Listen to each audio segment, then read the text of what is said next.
we should be playing make-believe because we have to put ourselves into other people's shoes in order to have empathy. The only way the world is going to get better is for us to look at other people and see ourselves in them. Hey y'all, I'm James Hudson, and this is Starting Roll, where we sit down with some of the most inspirational people to talk about how board games have changed their lives. Let me introduce you to today's guest, Paula Deming. Hey Paula. Hi. How you doing? I'm good, how are you? Doing great. So now you're like an actress, podcaster, improv sorceress. You do a little bit of everything. How might our viewers have seen some of your work? Well, it's possible that maybe they have seen me do some board game sketch comedy on my channel, Things Get Dicey, or maybe they listen to fiction podcasts and they've heard my rom-com audio drama called Deck the Halls with Matrimony, or maybe they like video games and they've watched me play them on my Twitch channel, which is just under my name, Paula Deming, or maybe they come and see theater in Los Angeles and they've seen me in a couple plays out here, or maybe... Wow. I don't sleep. No, you don't. There's a lot of coffee in your life, I bet. Yeah. Today, though, we're featuring a game that means a great deal to you, and you have a fantastic story surrounding it. Betrayal at House on the Hill. Yeah, it's my own personal gateway game. Awesome. So let's go to the table and let's take a look. I'd love to. So how did you get into the industry in general? Oh, the entertainment industry? The entertainment industry, board industry. Games. I mean, you're doing all the things, it seems like. Yeah. When I moved to LA to pursue acting, I really started doing a lot more comedy. And then as far as improv goes, I started taking those classes because I was like, commercial agents want to see improv on your resume. I guess I'll do this. And then I was like, oh, actually, I really love this. And so I do that. And that really just started to hone kind of my comedy skills. And I really fell in love with that. And then as I was falling in love with board games, I started to think, well, how do I take these two things I love and combine them into one thing? Right. And then I was like, wait, board game comedy that almost no one is doing. There's not a lot of board game stuff out there is reviews or playthroughs or rules explanations. And there's not a lot that is just entertainment made for people who like board games. Right. And that's what I wanted to do because we deserve our own jokes. You know, Right. Like we deserve jokes that are made for us. When I see that kind of content, you're right. Like we need that content. We want that content. And I think it's going to also help push the hobby out to more mainstream levels, right? Yeah, well, something that I found, especially with the first video I put out, which is about analysis paralysis, is I made that thinking like, this is something that board gamers experience. But then I had like my family members who don't play board games were like, oh, this was so funny. I related to it so much. And I was like, well, I guess everyone. Yeah, have you been to the has Cheesecake analysis Factory? Like, look at that menu. That's analysis paralysis. I can barely decide what to order at a Starbucks, okay? So what would you say helped shape your nerddom early on? Was there any like anime? Were there cartoons? Was there board games that you played early on? Yeah, I have always been a very imaginative person. And as a kid, I think the first thing I said I wanted to be when I grew up was a clown. Yes. Honk honk. Yeah, because I don't know, I was silly. And then that morphed into a bunch of things. I read a ton of fantasy fiction, fantasy novels, like a bunch of David Eddings stuff that he wrote. I loved his series. And I love being able to be in other worlds or to feel like I'm experiencing something that I don't get to experience in my actual life. It's the thing that draws me to acting, and it's the thing that also drew me to board games. So one of the first board games I loved growing up was Clue, because you roll and you move and you're flipping over cards and there's not a ton there, but it's got characters and it's got a murder and there's a mystery, and I would pretend like I would basically role play that game. That's great. You're like, I'm Professor Plum was one of my favorites, even though Miss Scarlet always gets to go first. My sister played her. That's another story. Older sisters. I love you if you're watching. But I love anything that like let me live a story or pretend like I was somewhere else experiencing something else. So I feel like those kinds of things are what was my gateway into board games. Yeah. It's funny you bring up Clue because even Betrayal, I mean, it has a little bit of a vibe, you know, that we're in rooms, we're in this house, there's a mystery afoot. We're playing characters, you know, we're these people with, you know, my character card with my stats, and there's like a birthday on here and like a little like hobbies and stuff, and you can be like, I'm this person now. I'm gonna go through this house and a story is gonna happen. Sure. And that's what I love. This game also has it was part of converting me into the board game industry as well. Like, I think this is one that typically gets brought into like, oh, you're new to board games? Well, have you tried Betrayal? Yes. You know? And so it sounds like you have a pretty interesting story that relates to this game. So the first Thanksgiving I spent with my then boyfriend's family. He's, spoiler, now my husband. And after we had our meal, like his parents went to bed, but his brother and sister-in-law were still there hanging out with us. And Lawson, my boyfriend then, was like, let's play some games. We pulled out Settlers of Catan and we played that. That is still the one and only time I've played Catan. And I was like, oh, okay.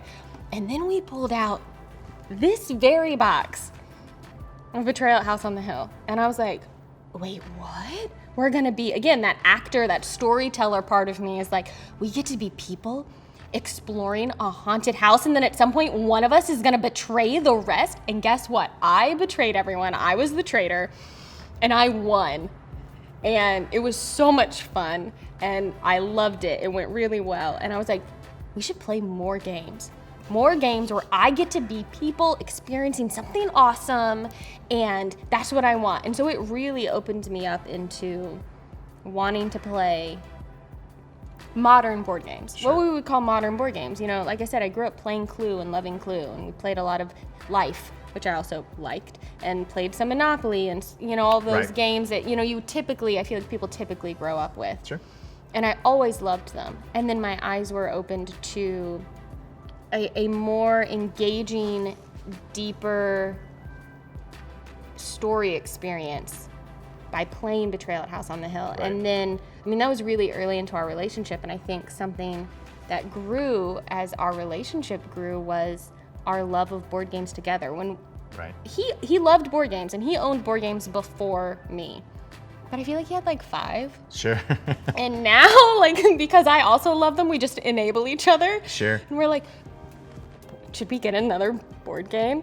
Or, you know, on a Saturday, that's what we'll do together. Like, our stay-at-home date night might be, let's pull out, you know, a 2-player game and play that together. And it gives us something to connect over and to bond over, in a way to spend quality time together that isn't just sitting in front of a movie or TV show. We're interacting. Or talking about the day. Yeah, we're experiencing something together, and I think it's been a really great way for us to connect as a couple. Even, you know, as now we're married and as our relationship keeps going, we keep playing games together. One of the things I think that clicks on this game for everybody the first time they play it, right? You don't really understand. You're like, okay, we're all doing this together. And then the haunt happens. Yes. And then you're the traitor, and somebody hands you this book, and they're like, you go in the other room and you read your secret You read your rules. part. And I'm like, what? And you're like, what? When I played Monopoly, I just had to go to the thing and pay you your money. So I get to do a thing? Yeah, and no one else knows. These are rules just for me. It's a surprise that happens partway through. The cards have all this great, like, things happen. You might pull an event card that's like, you see a mirror. A face shows itself in the mirror. It whispers something to you. Roll a dice, and you roll it, and it's like, you rolled a 2, this is what the face whispered. You lose a sanity, and you're like, things are happening, and they're affecting me and my character and what I can do, and it's so much more exciting than, all right, I have a hotel on this space, so you owe me $100. The meaningful choices, I think that's what really makes board games, especially modern board games, so tantalizing. So what's great about the game too is that book, you've got, what is it, like 40 or 50 different things that could happen, scenarios. And so when these events finally do trigger, like each time you play the game, it's totally it feels much different. It's totally different, and you're building the board as you play it. It has really infinite replayability. It is never going to be the same game. Even if we have a friend who's played this game so much that she has the cards memorized. Like, you'll pull one out and you'll be like, a dark pact, and she'll be like, oh, that one, and then she'll just like quote it for you, and you're like, how do you know what this? Yeah, that's what it said. But hey, Tammy, we're going to get you some new games. But even with that, it's a totally new, she wants to keep playing it because it's a new experience every time, because you're building the house as you go. It's different. The characters are different every time. The thing that triggers the haunt takes you to some new crazy scenario that now you have to deal with. The house is falling apart, or there are aliens, or you sacrificed a doll and now it's come alive and it's chasing everyone. Or So what do you think it is that board games facilitate this bonding with people, right? Because you're talking about some great times with friends playing, especially this particular game. Why do board games give us this opportunity for a special bond? I think it all comes down to that shared experience. This is a thing that we sat down together, and this is in this game in particular, this is a story that happened that will not get repeated in this way ever again. Even if that same haunt got triggered, again, specifically to this game, even if that same haunt gets triggered, the way it happens, the way we got to it will be different. Stuff that you've got, Yeah, absolutely. And so this is unique to this moment and to us. This is the thing that you and I are sharing.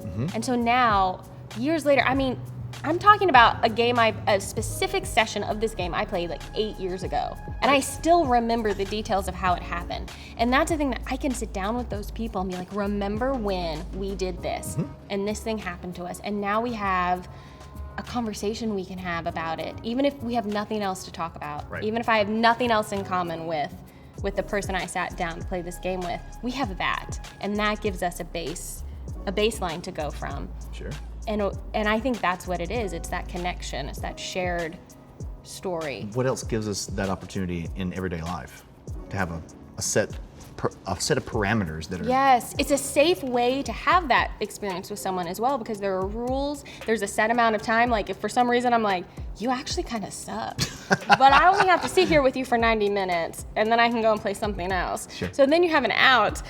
But even games that aren't like this, a card game, or where you might, be doing like a take that kind of mechanic where you're like, well, oh, you want to do that? You can't because I did this, or anything like that. That's a thing that then we are all laughing about that happening.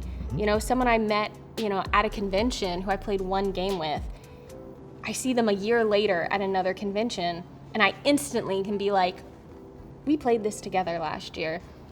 Let's talk about that. Yep. We have that groundwork laid for a way to interact with each other. And definitely some of those moments that happen that are just over the top, like they make these grand stories, like adventures. Yeah. So it's like our modern way of having little fun mini adventures. Yeah, and if you're like me who wants to experience stories, and acting allows me to do that. I get to experience other people, but also I get to experience that in a game. In a 30-minute package. Yeah, and so if you're someone like me who wants to experience that, you love reading a book and feeling like you're in that story, or you love, imagining yourself in your favorite TV show or movie, a game is a great extension of that. It's It can be your own, choose your own adventure that you're an active part of. So you would say it's still very important for an adult to play make-believe and 100%. Yes. We should be playing make-believe because we have to put ourselves into other people's shoes in order to have empathy. The only way the world is going to get better is for us to look at other people and see ourselves in them. We have to be thinking about other people the way we think about ourselves. And I think experiencing these kinds of stories, one, getting to play, suddenly I'm, old professor man, getting to play this guy makes me think about what his experience would be. Sure. Or connecting with just another person who I didn't know before, and now I'm exposed to someone who's different from me, and I get to see you in a really personal way because of how we played this game. Right. That's important. It's important for kids, it's important for adults, and make-believe does that for us. Yeah. And everyone should be doing it.